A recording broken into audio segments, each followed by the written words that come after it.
আজি মই আপোনালোকলৈ আগবঢ়াবলৈ ওলাইছো এটা অতি সহজ ঘৰতে সহজতে বনাব পৰা ৰেচিপি চিলি পনীৰ।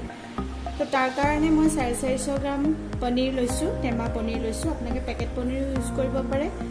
এটা মিডিয়াম সাইজৰ পিয়াজ, আদা এডোখৰ, নহৰু কেইটামান, ক্যাপসিকাম দুটা আৰু বিলাহী দুটা।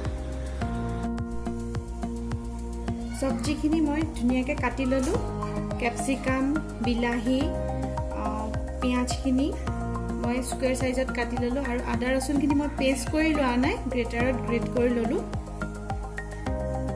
আৰু আন এখন প্লেটত মই পনীৰখিনিত কাশ্মীৰী মিৰ্চি পাউডাৰ, হালধি আৰু নিমখ অলপমান দি সানি এতিয়া ফ্ৰাই কৰিবলৈ ৰেডি কৰিছো। কেৰাহীটো গেছত বহাই গৰম কৰি লৈ এতিয়া তাত অলপমান মিঠাতেল দি দিছো। গৰম হোৱা তেলখিনিত এতিয়া মই ফ্ৰাই কৰি লম। প্ৰথমতে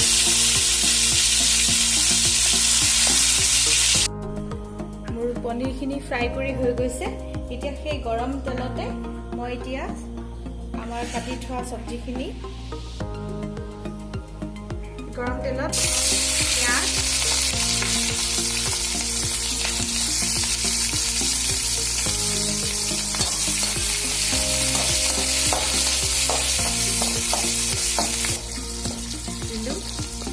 এতিয়া আদা ৰসুনৰ পেষ্টটো দিছো।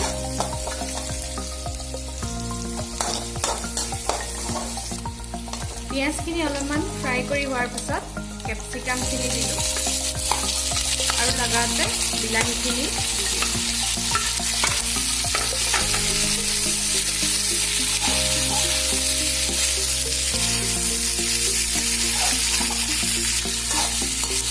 সবজিখিনি দিয়াৰ পিছত অলপমান আধা ভাজা কৰি ল'ব।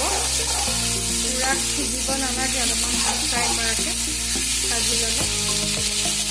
অকণমান ভাজি হোৱাৰ পিছত মই ইয়াতে 2 চামুচ সয়া চচ ঢালি দিছোঁ।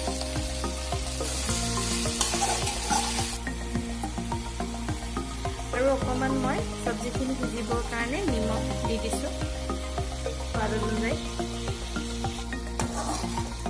এইখিনি ভাজি হওঁতে মই ইয়াতে পনীৰখিনি দিলোঁ।